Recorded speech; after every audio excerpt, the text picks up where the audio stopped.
చిన్నతనంలో ఏంటంటే నాకు అప్పట్లో ఏం టెన్షన్ ఉండేది కాదు. విన్నామా, పాడామా, వచ్చేసామా. ఎప్పుడైతే నా దగ్గర రేడియో ఉందో, రేడియో ఉన్న తర్వాత అప్పట్లో నాకు సింగర్స్ పేరు తెలియదు కదండి. పలానోళ్ళు వాడుతున్నారు, పలానోళ్ళు హీరోలు, పలానోళ్ళు హీరోయిన్స్ బయట చెప్తే గానీ నాకు తెలియదు ఇది చిరంజీవి గారు, ఇది బాలకృష్ణ గారు, ఇది నాగార్జున గారు, ఇది వెంకటేష్ గారు అని. ఓకే, చెప్తే తెలిసేది. నా దగ్గర ఎప్పుడైతే రేడియో వచ్చిందో అలా పాటలు వింటూ వింటూ విన్న తర్వాత ఏమైంది, ఆ సింగర్స్ పేరు తెలిసింది. ఓకే, ఓ పలానా బాలు గారు, ఎస్పి బాలు గారు, సుశీల గారు, చిత్ర గారు, అండ్ అంతే అంతే అక్కడికే. ఇక సో వాళ్ళ గాత్రం ఎప్పుడు విన్నా కూడా మీకు తెలిసిపోతుంది వీళ్ళు పాడుతున్నారు అన్న విషయం. వాళ్ళ వాయిస్లు గెస్ చేస్తాను. సినిమాలకు వెళ్తుంటారా ఎక్కువ? అంటే సినిమాల కంటే ఫస్ట్ ఆఫ్ ఆల్ నేను 1996లో అడవిలో అన్న సినిమాకు వెళ్ళానండి, థియేటర్కి, మోహన్ బాబు గారి సినిమాకు. ఓకే, అంతే. ఇంకా ఆ టైం వాళ్ళు ఏంటంటే అందరికీ సినిమా టికెట్లు తీసుకునేవాళ్ళు. ఓకే, నాకు వదిలేసేవాడు, నాకు తీసుకోలేరు టికెట్లు. సినిమా టికెట్స్ నాకు లేకపోయేది. ఓకే, తీసుకోలేరు. అప్పటి నుంచి నాకు థియేటర్కి వెళ్ళడం అలవాటు. అప్పుడు థియేటర్కి, ఓహో థియేటర్లో సినిమాలు, నేను అనుకునేవాడు ఏంటబ్బా వీళ్ళు సినిమాలు చూస్తామంటున్నారు. సినిమాలు అంటే మనకు తెలియదు కదా అప్పుడు స్టోరీలు, సినిమాలు అనేవి. సినిమాలు చూస్తామంటున్నారు, అది ఇది అంటున్నారు, ఎట్లా చూస్తారబ్బా అని చెప్పేసి నేను ఒకసారి థియేటర్కి వెళ్తే, ఓ ఎస్ సినిమా చూడడం ఏంటి, హ్యాపీగా వినయచ్చు ఎంతసేపు అయినా అని అనుకున్నా. ఇష్టపడుతుంటారా సినిమాకి వెళ్ళటాన్ని? అవునండి, ఇష్టపడుతుంటా. వెళ్తుంటారా ఎక్కువ సినిమాలకి? వెళ్తుంటా. ఓకే, నేను రీసెంట్గా మ్యాక్సిమం నేను చూసిన సినిమా, నేను విన్న సినిమాలు ఫస్ట్ అడవిలో అన్న, ఆ తర్వాత వెంకటేష్ గారిది ప్రేమించుకుందాంరా, ఆ తర్వాత చిరంజీవి గారిది మాస్టర్, ఆ తర్వాత మళ్ళీ చిరంజీవి గారిదే ఇద్దరు మిత్రులు, మళ్ళీ చిరంజీవి గారిదే ఏంటది చూడాలని ఉంది. 3 సినిమాలు, ఈ సినిమాలు చిరంజీవి గారిదే విన్నా. ఓకే, ఆ తర్వాత మళ్ళీ లక్ష్మీ నరసింహ 2004 బాలకృష్ణ గారిదే. ఇలా ఒక్కొక్క సినిమా అట్లా వెళ్ళేవాడిని. ఓకే, ఇప్పుడు తగ్గించాను కానీ. సో హీరో మాట వినంగానే తెలిసిపోతుందా? తెలిసిపోద్ది. ఇది టీవీలో ఎప్పుడైనా వస్తే తెలిసిపోతూ ఉంటుందా? తెలిసిపోతుంటది. నేను వాళ్ళ వాయిస్లు గెస్ చేస్తుంటా. ఓకే, మామూలుగా ఏంటంటే తమిళోళ్ళ వాయిస్లు ఉంటే కొంచెం డబ్బింగ్ ఉంటుంది కదా, అవి తెలియదు కానీ తెలుగు వాళ్ళని ఖచ్చితంగా గెస్ చేస్తా. ఓకే, ఓహో ఈయన ఎన్టీఆర్ సార్, ఓ ఈయన అల్లు అర్జున్ సార్, ఈయన మహేష్ బాబు సార్, ఈయన రవితేజ సార్, ఓ ఈయన యాక్షన్ హీరోలు, వీళ్ళ సినిమాలు ఖచ్చితంగా. అందులో కూడా నాకు ఎట్లాంటివి అంటే ఫైట్ సినిమాలు ఎక్కువ నచ్చుతాయి. ఓకే, యాక్షన్ సినిమాలు, యాక్షన్ అండ్ ఫైట్. మామూలు ఫైట్ లేని సినిమాలు అంటే వినను. ఓకే, ఫైట్ ఉన్న సినిమాలే ఎక్కువ, వైలెన్స్ ఉండాలన్నమాట సినిమాలు. వైలెన్స్ ఎక్కువ ఉంటే నచ్చుతాయి నాకు సినిమాల్లో. అందుకే ఇందాక మీకు చెప్పిన సినిమాలో ఫుల్ వైలెన్స్, గణేష్, వెంకటేష్ గారిది. ఇప్పుడు మేము వచ్చే ముందు కూడా గణేష్ సినిమా చూస్తూ ఉన్నానని చెప్పారు. ఇంతకు ముందు అదే సినిమా నడుస్తుంది, వైలెన్స్. ఎంత స్వచ్ఛంగా నవ్వుతున్నారు తెలుసా రాజు గారు, నిజంగా మనసు చాలా ఉల్లాసంగా అనిపిస్తుంది మీరంతా స్వచ్ఛంగా నవ్వుతుంటే. థ్యాంక్ యూ అండి, థ్యాంక్ యూ వెరీ మచ్. మామూలుగా అంటే నేను రఘు కుంచే సార్ దగ్గరికి వెళ్ళినప్పుడు కూడా అబ్బా ఏమని అంటారు, ఏమనరు, హ్యాపీగా నీళ్ళు ఇచ్చారు తాగు, షూటింగ్లో మీ ఇద్దరం కలిసి ఆడుకునే వాళ్ళం స్టూడియోలో. అంతే, అమ్మయ్య రఘు కుంచే సార్ ఏమైనా సరే.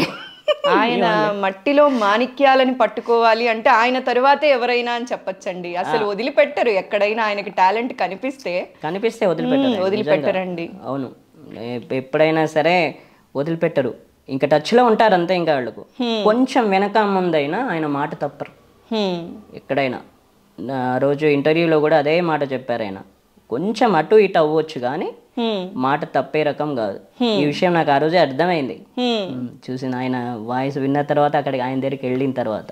అయితే రాజుగారు, మీకు పలాస మూవీలో అవకాశం వచ్చింది, టైటిల్ సాంగ్ మీరే పాడారు. అవునండి. ఆ అవకాశం వచ్చినప్పుడు ఎలా అనిపించిందండి, అసలు మీ ఫీలింగ్ ఏంటి? అవకాశం వచ్చినప్పుడు మామూలుగా లేనండి, నేను కాదు ఆ రోజు, మామూలుగా లేను, మామూలుగా ఎగిరి గంతే నుండి.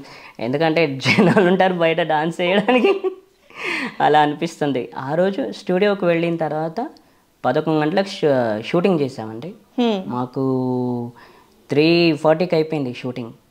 అప్పటి వరకు నాకేమి భయం అది ఏం లేదు. ఆయన ఇంకా నా దగ్గర ఉన్నారనే హ్యాపీనెస్ తప్ప భయం అలాంటిది ఏం లేదు. చెవిలో హెడ్ ఫోన్స్ పెట్టారు అంతే, ఇలా పాడుతున్నా హ్యాపీ. ఆ తర్వాత డైరెక్టర్ గారు వచ్చారు, అందరూ వచ్చారు. వాళ్ళ ముందు కూడా పాడిస్తున్నారు. నా పని అనిపించింది, అమ్మా ఇలాంటి వాళ్ళు మాట్లాడేవాళ్ళు నా పక్కన ఉంటే ఏ భయం ఉండదేమో, అంటే నాకు కొంచెం ధైర్యం, అంటే ఎవరైనా పక్కన లేకపోతే కొంచెం అబ్బా అనిపిస్తుంది. కానీ ఆ రోజు అలా అనిపించలే, ఆయన ఉన్న తర్వాత. అలాంటిది కూడా నన్ను హ్యాండిల్ చేశారు ఆయన. ఆ రోజు థ్యాంక్స్ చెప్పాలి. అయితే రాజు గారు, ఇవాళ ఆ పాటను ఇంకొకసారి మా ప్రేక్షకుల కోసం పాడి వినిపిస్తారా అండి? తప్పకుండా.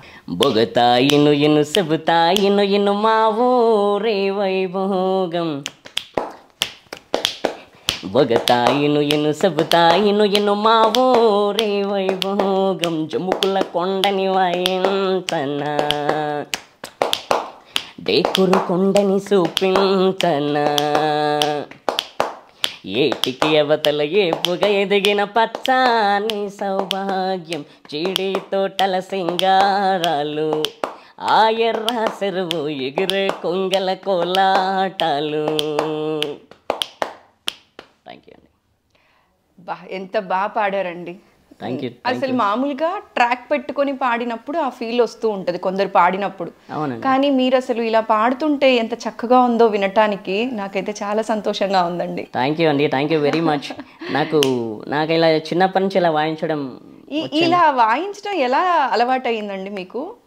మీకు తెలియకుండానే ఇలా స్టార్ట్ చేశారా? అవునండి, అంటే కిరసనాయిల్ డబ్బు ఉండే కదా, రూపాయి బిళ్ళ, ఆ డబ్బా పోయింది. ఆ డబ్బా పోయిన తర్వాత ఏం చేస్తాం, తప్పదు.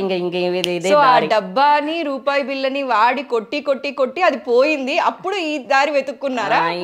దారి వేరే లేదు, ఇంకా ఇదే దారి, ఇంకా ఇదే తప్పదు, ఇంకా ఇదే దారి అని చెప్పేసి ఇలా వాయించడమే అయిపోయింది. ఇంకా ఇంట్లో వాళ్ళు కూడా ఇంకా డబ్బా ఇచ్చినా కూడా మళ్ళీ ఇది కూడా పోగొడతారు అని చెప్పి ఇచ్చుండ్రేమో.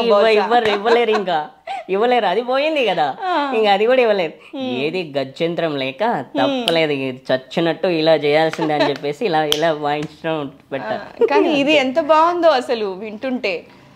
అవునండి, ఇక్కడ ఈ ప్రతి ఒక్కరు చూస్తే ఇట్లా చేస్తే షాక్ అవుతారు అందరూ. ఏంటి మేము చిటికెలు వేస్తాం, ఇదేంటి ఇలా అని చెప్పేసి చాలా మంది షాక్ అయ్యారు. అసలు ఇలా అన్నా కూడా సౌండ్ అంత ఫాస్ట్ గా రాదు. మామూలుగా ఏంటంటే చిటికెలు వేస్తారు కదా మీరు, అదే మీరు చిటికెలు వేస్తారు కాబట్టి కొంతమంది అడుగుతుంటారు, ఎట్లా మేమేమో చిటికెలు వేస్తాం ఇలా వాయిస్తుంటావు, వామ్మో ఇది మామూలుగా మా వల్ల కాదని చెప్పేసి అన్నోళ్ళు కూడా ఉన్నారు అట్లా, అలా టైంలో కూడా. అయితే రాజుగారు, ఈ సాంగ్ బాగా హిట్ అయింది కదండి. అసలు ఆ సాంగ్ విన్నప్పుడు మాకందరికి ఏమనిపించిందంటే రాజుగారి జీవితంలో ఒక మంచి యూటర్న్ వచ్చేసింది. అవునండి, ఇక మంచి మంచి పాటలు పడతాయి అనుకున్నాం. కానీ ఆ తర్వాత మీరు ఏ పాట పాడటం కానీ మేమైతే వినలేదండి. అవకాశాలు మీ తలుపు తట్టలేదంటారా? లేదండి, ఆ తర్వాత కరోనా వచ్చింది కదా, కరోనా వచ్చిన తర్వాత ఇంకా నన్ను ఎవరు కలవలేరు, నేను ఎవరిని కలవలేదు. ఆ తర్వాత కరోనా పోయిన తర్వాత కూడా నాకు ఛాన్సెస్ ఆపర్చునిటీ రాలేదు. రాకపోవడం వల్ల ఇదేంటబ్బా కరోనా రాకపోయింటే బాగుండేదేమో, ఇంకా ఛాన్సులు వచ్చేవేమో అని చెప్పేసి అనుకున్న రోజులు ఉన్నాయి. కానీ బ్యాడ్ లక్, ఆ టైంలో ఇంకా కరోనా పోయింది కూడా. ఇంకా ఆఫర్స్ వస్తున్నాయి, షూటింగ్లు నడుస్తున్నాయి, అప్పటికి ఇంకా సినిమా షూటింగ్లు నడుస్తున్నాయి, కానీ మనకు ఆఫర్స్ రావట్లేదు. ఇంకా బాధపడ్డ రోజులు ఉన్నాయి. అబ్బా ఏంటిది, ఒక్క సినిమాలో పాడి ఇదేంటి అని చెప్పేసి.